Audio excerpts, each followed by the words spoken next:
What is up, guys? Sticky D here again. I'm at Camp Strut Zone right now. We are about halfway through the Wisconsin turkey season at the moment. And what's up? You hanging out? Pull up a chair. Olive's here as well. I wanted to talk a little bit about filming. Why don't you pick a spot, bub? She didn't bother us at all while we were setting this up. Go by Mike, that's fine. All right. So we're about halfway through the Wisconsin season at the moment, and I wanted to do a vlog talking about filming a turkey hunt.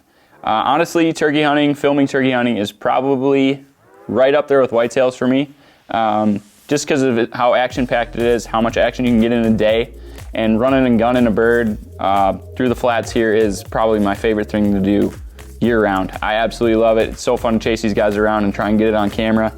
It's a lot of challenge to kill the bird, and it's an even bigger challenge to make it look good. So I want to talk about how we try to do that while we do our Breaking Spring series. So I'm going to start with talking about some of the gear that we use to produce the show.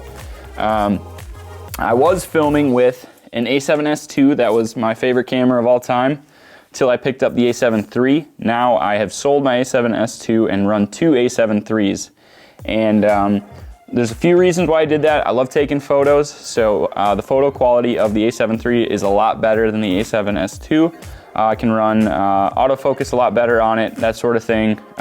It's just a lot better for a crossover camera, in my opinion. So I sold that camera, picked up another A7S III, but the trade-off was that then I wasn't going to get a 2.2 crop on my sensor when I run it in 1080, so my 200mm lens wasn't going to cut it. So I, along with the other guys, picked up a 100 to 400mm lens. It's a 4.5 to 5.6 aperture lens, which is a little dark. It's a little bit worse than the 2.8, but the versatility of this lens and the clarity is pretty much unmatched.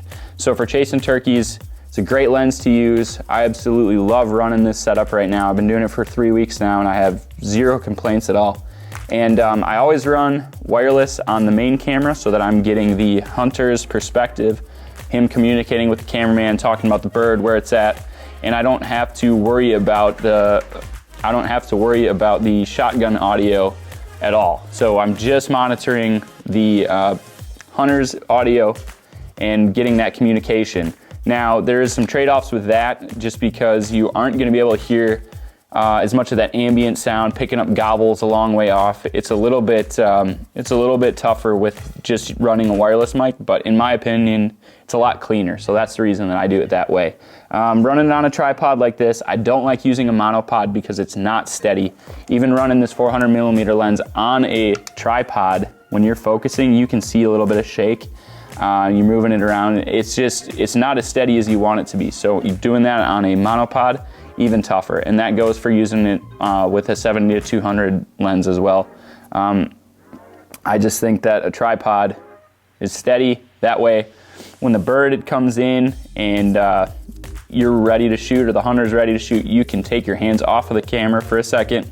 Hunter shoots. That way you don't have that jolt when it happens. It's kind of hard to avoid when the hunter shoots and you get a little jacked up and you shake the camera a little bit. I like to take my hands off the camera at the moment of truth. That way there's none of that going on. You can do that on a tripod. Now, I like to run a second angle as well. For turkey hunting, it's been kind of a struggle the last couple years to carry this around and get better at using it. But I carry a small tripod. This is a Sun Pack. I got it at Best Buy for like 60 bucks, I think.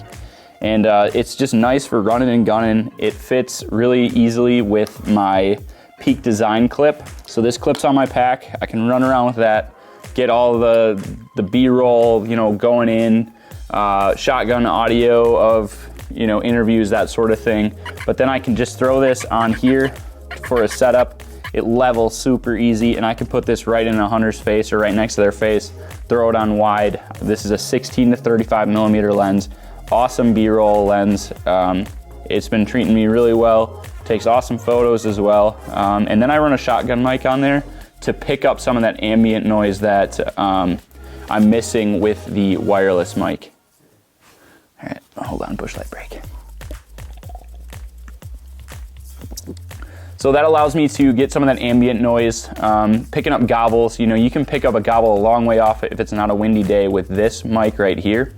This is just a Rode Video Mic Go, I want to say. It's not powered or anything like that. All I got to do is plug it in, good to go. So this setup, great for B-roll, that sort of thing, getting that second angle of the shooter. And then we run a GoPro on some of our setups just to kind of fill gaps and get a lot of that run and gun feel. So this just kind of gets perspectives of either the cameraman or the hunter that isn't, you know, professional quality. Kind of shows you what the hunter, the cameraman is going through at the moment. You get that really wide angle. We put this on the decoy when we're reaping, so you get that crawling, you can get the birds coming in, and it kind of portrays it a little bit differently than the cameraman angle. And what I do sometimes on some of our quicker run and gun setups is I just clip this to my main tripod, so I don't have to carry anything in other than the tripod, the camera, and this. And this is, I literally duct tape this together. This is off of a selfie stick for like a cell phone. And then I drop my GoPro in there, clip that to that, and that is just quick and dirty B-roll camera second angle. I love that. So this is a GoPro 7, really, really stable. You can literally walk with this and it almost looks like you're on a gimbal. So following the hunter around or getting that hunter's perspective without that shake is really awesome. So that's the gear we use for a lot of these hunts. I do want to talk quickly about the modes and settings that we run it in. A lot of the stuff that we're filming is in 120 frames per second, just to get that smooth slow motion. All of our kill shots we try and film at 120 frames per second unless the lighting doesn't allow us to, in which case we drop it down to 4K. We can run it at 24 frames a second and open up our shutter speed to 1/50, which brings in a lot more light. So on low light setups, early morning, late evening, deep woods, we'll run that, and it works out pretty well. But for 4K, we run 4K at 24 frames per second, just for interviews or really good scenic shots, or, you know, pans, something like that, where you want that rich detail to be crisp. If you're gonna do any sort of cropping or anything like that, we use the 4K for that at 24 frames per second. But other than that, almost everything is in 120 frames per second if there's no talking in it, just because we want to be able to slow stuff down if need be.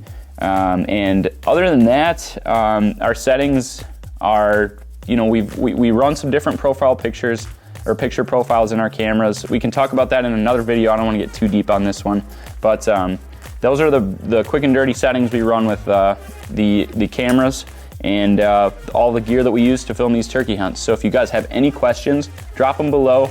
If you have any suggestions, any comments, I'd love to hear it. Drop them below. Make sure you hit subscribe, and we'll see you in the next vlog. I'm out.